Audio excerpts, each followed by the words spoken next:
This week, our friends at Samsung brought out a new set of devices which got me thinking about why and how Instagram still sucks on Android even in 2021.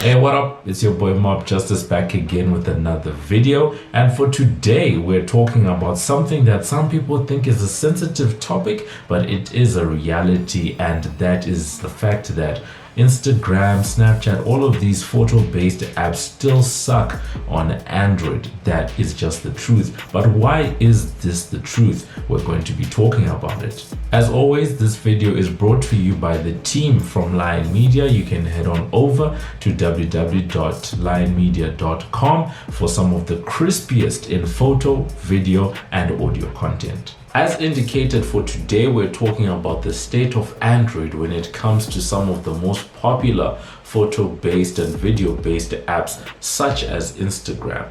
A couple of years ago, I actually made a video about why Snapchat, remember Snapchat?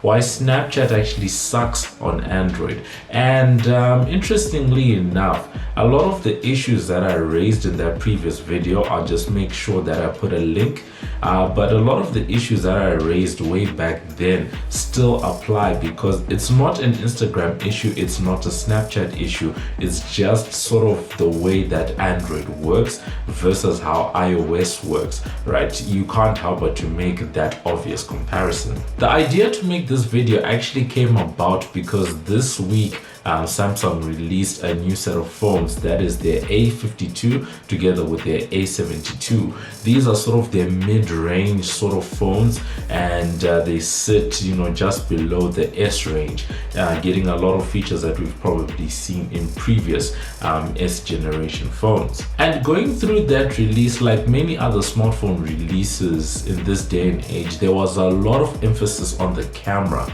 and that's what really got me thinking, because you get this amazing hardware because they've put out some really good phones, first with the S range earlier this year, but now with this A range, and it makes you wonder, are you really getting the value for money as a consumer, especially if you're one of those people that likes posting Instagram and stuff like that. At the heart of this matter, there are two main issues. But before we get into that, I have to state up front that what we're talking about is not importing images from your gallery or your camera roll. What we're concerned about is how Android treats the capturing of photos and videos inside the Instagram app. Now, right off the bat, there are some fundamental differences between how Android processes images inside the Instagram app versus how iOS does it.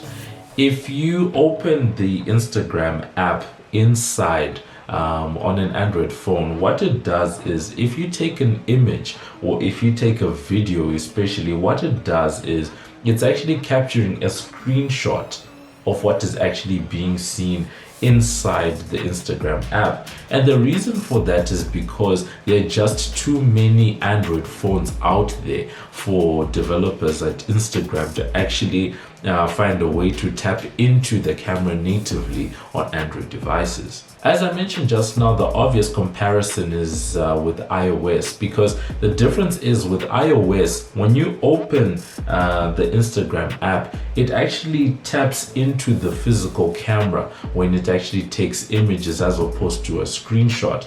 And the reason why that particular detail is important is because this is an iPhone 6s, right? It has a 1280 by 720, but it's a 720 display. Can't remember the exact dimensions, but it's a 720 display in essence. But the camera hardware on this phone is capable of capturing video at 1080p, right, which is a higher resolution, and also capturing video that is at 4K as well, right?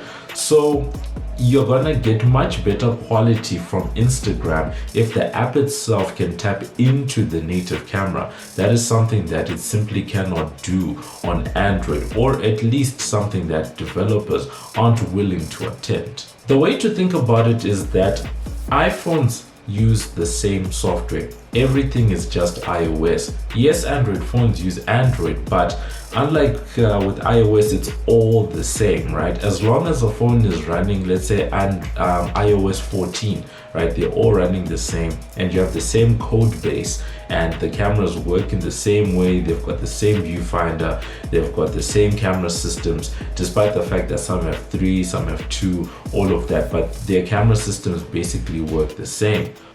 Now, if you contrast that to what happens on Android, there are just too many phones for developers to actually keep up with. So what I described earlier, that process is a workaround that the developers at Instagram and Snapchat and other photo and video based apps have come up with, because the camera systems are not the same. You've got Huawei, you've got Motorola, you've got Samsung, you've got OnePlus, you've got Oppo, you've got Viva, and they've all come up with different ways of implementing their camera systems.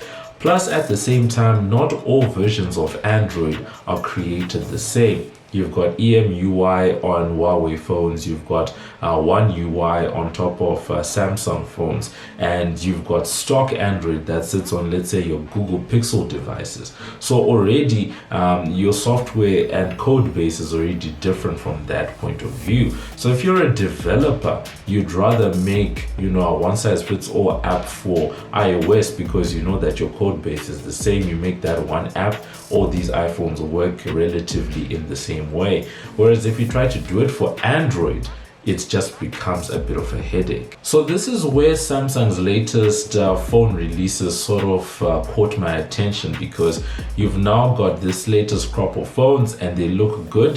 The spec sheet sounds decent. They are mid-range, but they're offering really good features for the prices that they're coming in at, right? And they're featuring, the latest One UI that Samsung actually has, and at the same time, they're offering, quite a punch at that particular mid-range price point. Their latest A52 and A72 are part of their mid-range set of phones and seem to be packing, quite a good, set of spec sheets to compete effectively in that price point. But if you think about the fact that at the start of this year, we had about 3 releases on the S side, and then now we have, 2 on the A side, and then there's going to be others, J series, you're gonna have the foldables, all of that. Just on the Samsung side alone, you've got so many devices, right, that you have to think about and deal with. They're all coming with the latest version of One UI, but also in that,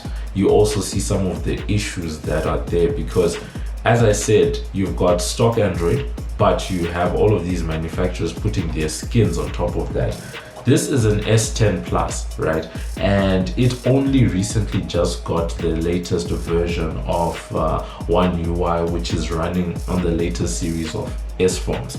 If this was happening on the side of iOS, all iOS phones, from a certain range would be getting, the latest software at the same time. But it's because each of the manufacturers has to go and rewrite Android and do their thing, which also feeds into all of these issues. And you see some of the issues that are highlighted just now coming to the fore when you look at how Samsung actually presented themselves. Most tellingly on 2 fronts. The first one being the fact that they made a big deal about the fact that they're going to be offering security updates and software updates for these phones for up to 3 to 4 years, right? And in the world of Android, that's actually a long time.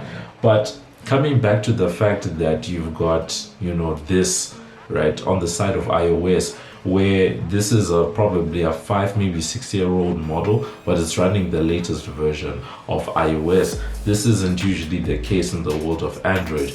Once again, so many devices, and you've got different chipsets, different batteries, different capabilities, RAM, all of these issues plaguing the ecosystem as a whole.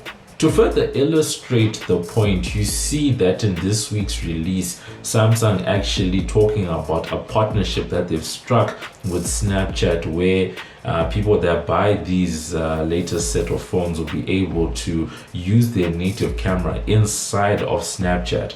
This actually happened for the first time a couple of years ago with the S10 range, where there was an Instagram mode, because as I said, the way that Android works, and it was Samsung going out of their way to go and engage with an app developer like Instagram, and now with Snapchat, trying to work with the company so that they can tap natively into their cameras. But we're thinking about that, how many manufacturers can actually go to Snapchat? How many manufacturers have the market power to move Instagram or Snapchat in those directions, which makes things for the ecosystem a bit tough. Now, in conclusion, this video was in no way meant to attack Android. I am a proud Android user myself, but it's just recognizing some of the shortcomings that come with having such a diverse platform, right? One of the things that stands as a keystone for Android is customization and that variety, and it's in that variety that some of the problems actually lie when it comes to using some of these popular applications. Thinking of some solutions, perhaps the likes of Instagram, the likes of Snapchat and other popular apps could work with a Google, for example, make a version of those apps that run for the stock Android apps, and then maybe we can start seeing more and more of these manufacturers having their own deals, right? That's one way of doing things, but at the same time you could just do the basic thing. Take your photos and videos outside of Instagram, get inside Instagram, and then you can import your content and then upload it that way. As far as I can tell, that's probably the most workable solution. But getting inside Instagram and deciding to make a real IGTV take, especially this stuff is usually seen more on the video side than anything else. You do see it on the images sometimes, but it's usually really apparent on the side of video, right? So that would be my solution. Create your content outside on Instagram, get inside the app and just import it that way. So that's been it. I hope that video was useful for anyone who's actually wondered why some of these features that are inside Instagram don't seem to work that well, or the results don't seem to work that well when it comes to Android. The systems are just built differently. The diversity that makes Android becomes its shortcoming on some of these platforms. As I said, Android, beautiful platform, and it's really good for offering diversity, but you just need to understand how the ecosystem works. Let me know what you think. Have you ever noticed that Snapchat and Instagram suck when it comes to Android? Do you think I'm even right, or have you had a different experience? Let me know in the comment section, and I'll catch you guys in the next video. This is Muffs Too Much, and you're watching MobbJustice TV. Like us on Facebook, follow us on Instagram, follow us on Twitter. We're there on YouTube. Thank you for watching our video. Subscribe.